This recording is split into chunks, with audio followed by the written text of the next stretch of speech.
तमाम लोग गिरोह बना करके धर्म के नाम का उनको पाखंडों में फंसाने का भी काम करते हैं। इसी बात की विवेचना को लेकर के आज श्रीमद् भागवत गीता, रामचरितमानस जी और कबीरदास जी की साखियों और दोहों के माध्यम से इस बात को जानेंगे कि संतों ने, महापुरुषों ने किस प्रकार से हमको पाखंड से, आडंबर से दूर रहने की बात कही है। अगर हम संतों और महात्माओं की और शास्त्रों की बात माने तो हमें पाखंड से दूर रहना चाहिए। और पाखंड का मतलब जो सत्य नहीं है, और सत्य शास्त्रों में लिखा हुआ है। धर्म को शास्त्रों में पढ़ करके समझने की जरूरत है, और जिस प्रकार से धर्म को बताया गया है उस प्रकार से उस धर्म का अनुपालन करने की जरूरत है। यद्यपि सम नहीं राग न रोसु, और गहे न पाप पूर्ण गुण दोषु, और कर्म प्रधान विश्व रचि राखा, जो जस खीन सुत सफल चाखा, और न कृतत्व न कर्माणि लोकस्य सृजति प्रभु, और न कर्म फल संयोगम स्वभावस्तु प्रवर्तते, नादत्ते कश्चित् पापम न च सुकृते विभु, अज्ञानेनावृतम ज्ञानम तेन मुह्यन्ति त्यजन्तवा। और पाथर पूजन हर मिले तो मैं पूजूं पहाड़, याते तो चाकी भली पी सिखाए संसार। आडंबर और पाखंड पर प्रहार समय समय पर सभी महापुरुषों ने अपने अपने स्तर से किया है। चाहे वो योगेश्वर श्री कृष्ण हो भागवत गीता में, चाहे तुलसीदास गोस्वामी जी हो रामचरितमानस में, और चाहे संत कबीर जी हो अपनी साखियों से, अपने दोहों के माध्यम से उन्होंने आडंबर पर, पाखंड पर विरोध करने का काम किया है। जो ये भ्रम फैला के रखा गया है कि देवी देवताओं और भगवानों को पूज करके हम दुनिया के ऐशो आराम और माया को हासिल कर लेने का काम करेंगे तो कोई देवी देवता या भगवान खुश हो जाएगा तो वो मुझे माया दे देगा। भागवत गीता में योगेश्वर श्री कृष्ण कहते हैं कि किसी के पाप कर्म का, पुण्य कर्म को भगवान स्वीकार नहीं करते हैं। यह अज्ञान ही है जो मनुष्यों को देखने नहीं देता है। इसी बात को गोस्वामी तुलसीदास जी भी अयोध्या कांड में बृहस्पति गुरु जी के माध्यम से इस बात को कहना चाहते हैं कि यद्यपि सम नहीं राग न रोसु, और गहे न पाप पूर्ण गुण दोषु। मतलब भगवान किसी प्रकार के पुण्य का, किसी प्रकार के दोष का स्वीकार नहीं करते हैं और वो समान है।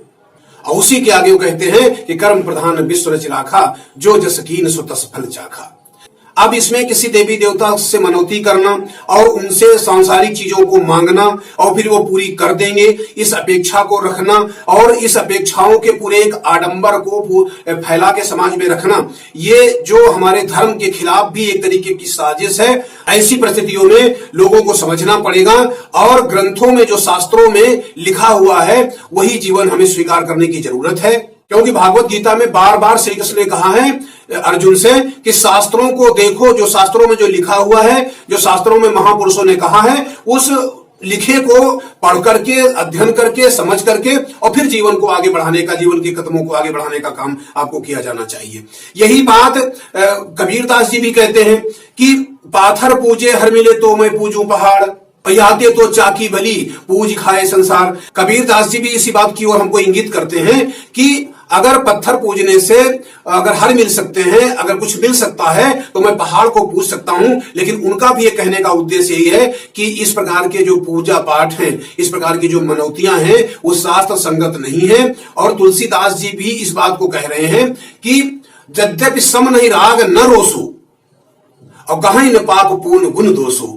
अब इस बात को अगर संतों की बातों को अगर माना जाए, भगवानों की बातों को अगर माना जाए तो फिर लोगों को आडंबर के चक्कर में नहीं पड़ना चाहिए। और कर्म प्रधान विश्व रचि राखा, जो जस कीन सो तस फल चाखा। इस बात को तुलसीदास जी कहना चाह रहे हैं कि ये जो विश्व है भगवान ने, परमात्मा ने, परमेश्वर ने कर्म प्रधान बना के रखा है। जिस प्रकार से कर्म आपको हासिल हुए हैं, स्वभावस्तु प्रवर्तते, कि जो भागवत गीता में श्री कृष्ण जी कहते हैं कि जो प्रकृति है, जो प्रकृति के आधार पे हमको जो कुछ मिला हुआ है उसके आधार पे अगर हम कर्म करते हैं तो उसके परिणाम हमारे पक्ष में आएंगे। अगर हम नहीं करेंगे, अगर सापेक्ष नहीं करेंगे तो सापेक्ष परिणाम हमारे नहीं आएंगे। और इसी बात को आगे बढ़ाने के लिए भागवत गीता में ही श्री कृष्ण जी ने इस बात को कहा कि कर्मण्येवाधिकारस्ते मां फलेषु कदाचन, और मां कर्म फल हेतुर्भूर्मा ते संगोस्त्वा कर्मणि।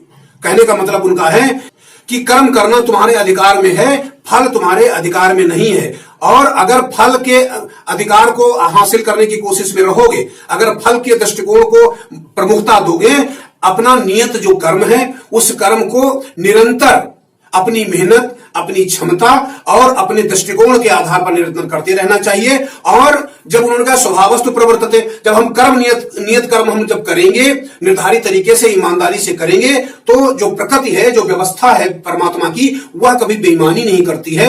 आपका जो कर्म है, आपके जो कर्म में लगाई गई मेहनत है, उसी प्रकार से जो है आने वाले समय में आपको परिणाम मिलने वाला है। मनोतियों का एक संसार गढ़ दिया गया है, वह एक तरीके से हमारे लोगों को अकर्मण्य बनाने का भी काम करता है। आप अपने समाज में देखोगे कि छोटे छोटे बच्चे जो अभी कक्षा 2, 3, 4, 5 हाई स्कूल इंटर की परीक्षाएं देने जा रहे हैं या उनमें स्कूलों में पढ़ रहे हैं, उनका भी एक मंतव्य बन गया है कि वो सुबह स्कूल जाने से पहले मंदिरों में जाते हैं, पूजा आरती करते हैं और उसके बाद में स्कूलों को जाने का काम करते हैं।